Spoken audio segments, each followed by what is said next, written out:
역경 59. 풍수환 감하 손상 대상전 상활 풍행수상환 선왕의 향후 제림묘 바람이 물 위를 간다. 그렇게 모든 것을 흩날려 버리는 것이 황께의 모습이다. 모든 것이 흩어지게 되면 조상의 영령들도 다 흩어지게 마련이다. 기가 이산되게 되면 천하에는 갓난이 생겨난다. 문명의 작자인 뛰어난 선왕은 이러한 환난의 시기에야말로 지고의 상제에게 제사를 지내고 사당을 세워야 한다. 그래서 흐트러진 선조들의 영을 모아 제사를 지내고 이산된 인심을 다시 규합해야 한다. 괴사, 환형, 왕격유묘, 리섭대천, 리정 모든 것이 흐트러지는 때이다. 이렇게 흐트러지는 때 시대야말로 우리는 제사를 지내야 한다. 과거의 모든 소중한 정신유산이 흐트러지고 조상들의 영령 또한 흐트러지고 있다. 이럴 때 우리는 제사를 지내야 한다. 하느님께 거룩한 예배를 드려야 한다. 이것은 소형이 아닌 대형이다. 큰 제사이다. 천자가 직접 종묘에 와서 대제를 올린다. 흐트러진 영령들을 모으고 흐트러진 민심을 모은다. 갓난을 흐트러 버린다는 의미도 있다. 이럴 때는 갓난의 극복을 위하여 모든 영령이 도와주고 있으므로 과감한 행보의 모험을 감행해도 리가 있다. 이런 상황이야말로 하느님의 의지를 물어가면서 미래를 개척해 나가면 이롭다. 효사, 초육, 용증, 마장, 길, 환난의 시대 모든 것이 흐트러지고 있다. 초육은 음유하며 재능이 부족하다. 육사와 응하지도 않는다. 무엇보다 스스로 체험이 부족하다. 흐트러지고 있는 것을 다시 끌어모아야 하는데 혼자 발로 걸어 다녀서는 불가능하다. 구원하는 일에 건장한 말이 나타난다. 여기 나타나는 말은 비하고 있는 구의로 해석하는 것이 가장 무난하다. 구의는 강명한 선비이며 초육과 음양 상비한다. 초육은 그 힘을 빌려 신속하게 이산의 난을 구한다. 길하다. 구의, 환분기괴, 회망 구의는 양요로서 의미에 있으니 위가 부정하다. 후회스러운 일이 있는 자리이다.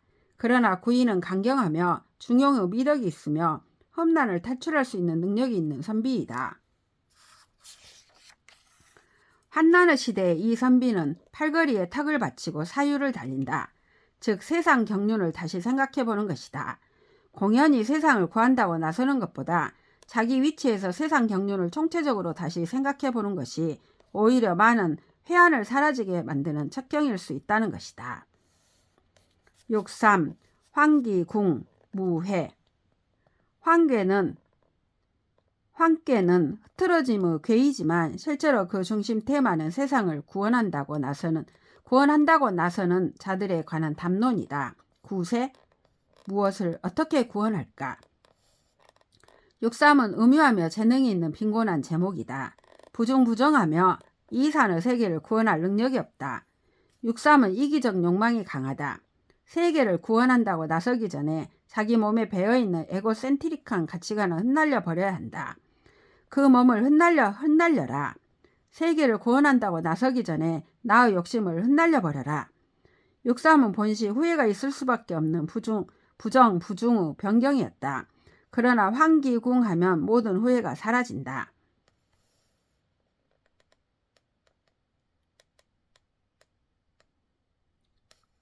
3, 4, 5, 6의 효사는 흩날려 버리는 행위를 통해 흩날리는 시대를 구원하는 아이러니를 내포하고 있다.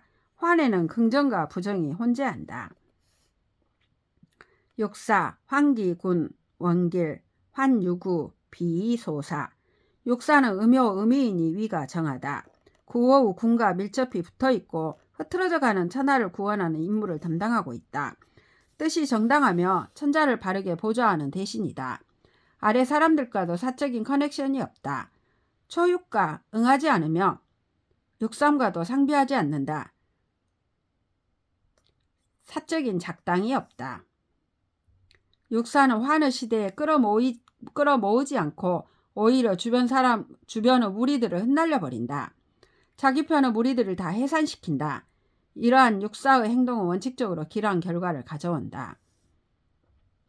사적인 무리들을 해산시킴으로써 오히려 인민의 대동단결을 초래한다. 환하여 사람들이 산처럼 모였다고 묘사한다. 그 새로운 대동단결의 국면은 평범한 사람들이 상상할 수 있는 그런 규모가 아니다. 멸사 대동의 효과는 끝없이 확대되어 간다. 우리나라 정치에 가장 필요한 충고일 것이다. 9.5 환한기대호 환왕거 무구. 구호는 양강하며 중정을 얻고 있는 위대한 왕이다. 여기 대호라는 것은 왕자의 명령이다.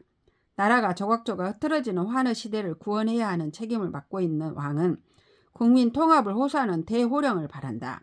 그런데 그 앞에 땀 한자가 있다. 주인은 땀은 일단 몸에서 밖으로 나가면 몸 안으로 다시 들어올 수가 없으니 왕의 호령은 한번 발동되면 다시 취소되거나 변경될 수 없다는 식으로 풀었다. 그러나 아무래도 땀의 생리적 흐름을 가지고 대호령이 되돌아갈 수 없다고 말하는 것은 어색하다. 정의처는 왕의 호령이 몸에 땀이 배어 들어가듯이 민심에 무적게 한다는 식으로 풀었다.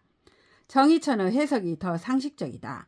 하여튼 환의 시대에 왕자의 대호령이 국민의 마음에 땀이 배듯 무적게 한다라고 나는 해석한다. 그런데 더 중요한 것은 환의 시대에 그 호령이 의미 있는 호령이 되기 위해서는 왕이 본인의 재산을 먼저 환해야 한다는 것이다. 왕이 거하고 있는 사유 축제를 천하 사람들에게 골고루 흐트러버리는 것이다. 군을 환하여 오히려 구를 이룬다는 육사의 효사와 같은 발상이다. 왕이 왕거를 환하면 국민의 이산을 막을 수 있고 더 큰 나라의 부를 달성할 수 있다. 그래야 비로소 왕은 허물이 없을 수 있는 것이다. 상구, 황기혈, 거적출, 무구.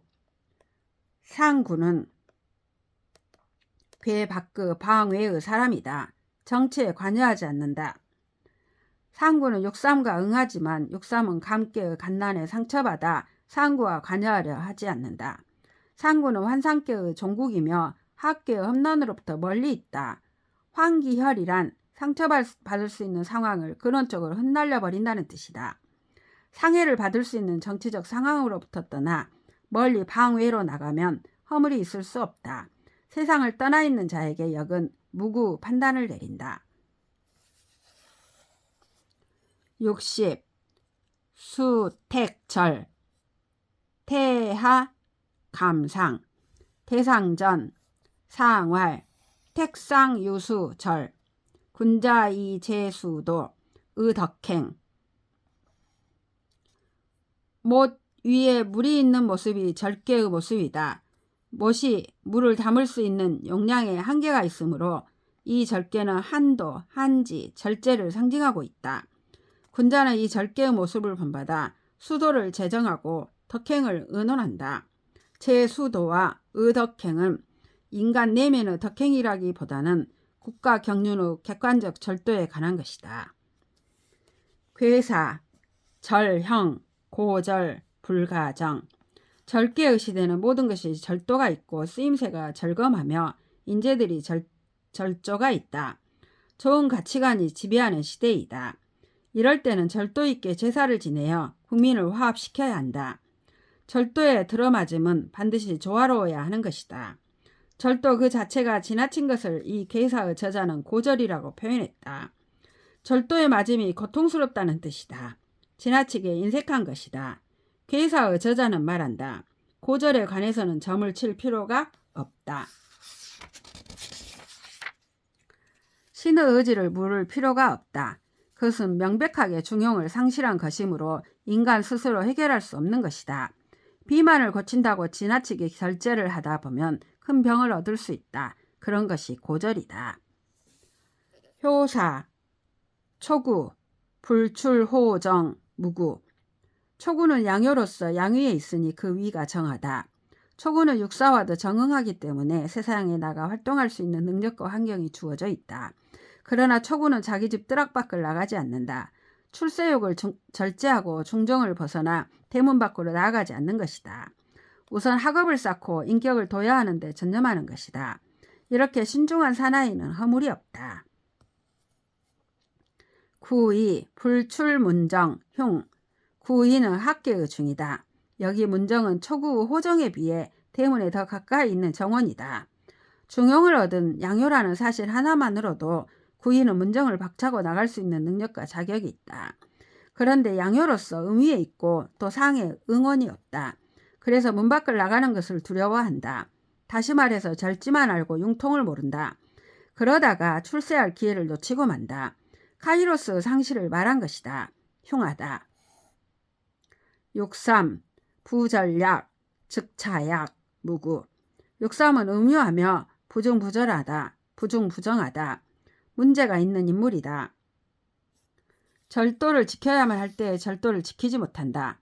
결국에는 자신의 잘못을 깨닫고 걱정하며 슬프게 탄식하는 데 이르게 된다. 이렇게 자신의 잘못을 뉘우치게 되면 허물을 면하게 될 것이다. 무구에 관한 왕필, 정의천의 견해를 따르지 않는다. 6.4 안절, 형. 간결하면서도 메시지가 명료한 아름다운 효사이다. 6.4는 위가 정당하다. 대신의 자리이다. 9.5와 음양상친의 관계에 있다.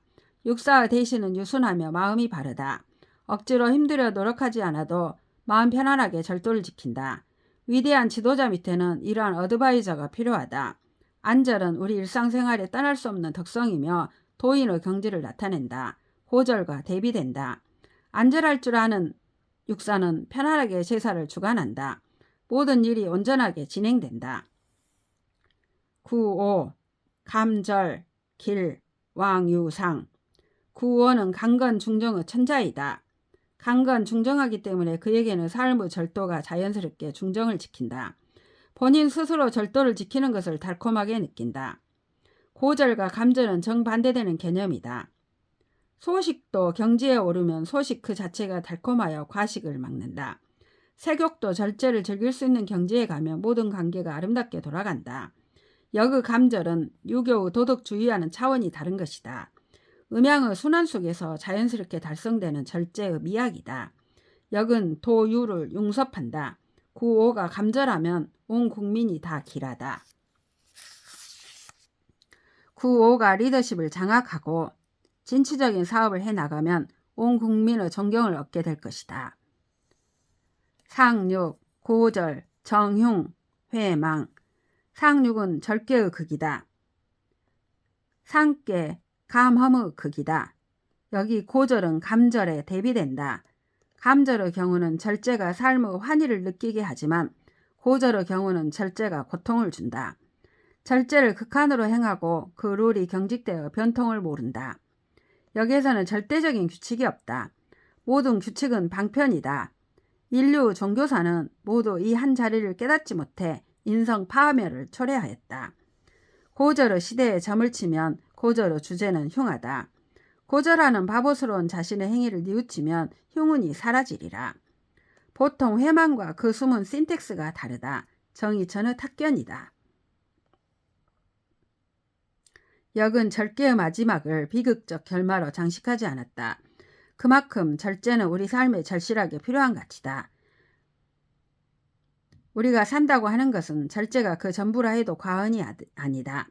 절제는 도덕으로 달성되는 것이 아니라 달콤한 느낌으로 달성되는 것이다. 인류 어느 경전도 이러한 지혜를 설파하지 못했다. 역은 인류 모든 지혜서를 능가한다.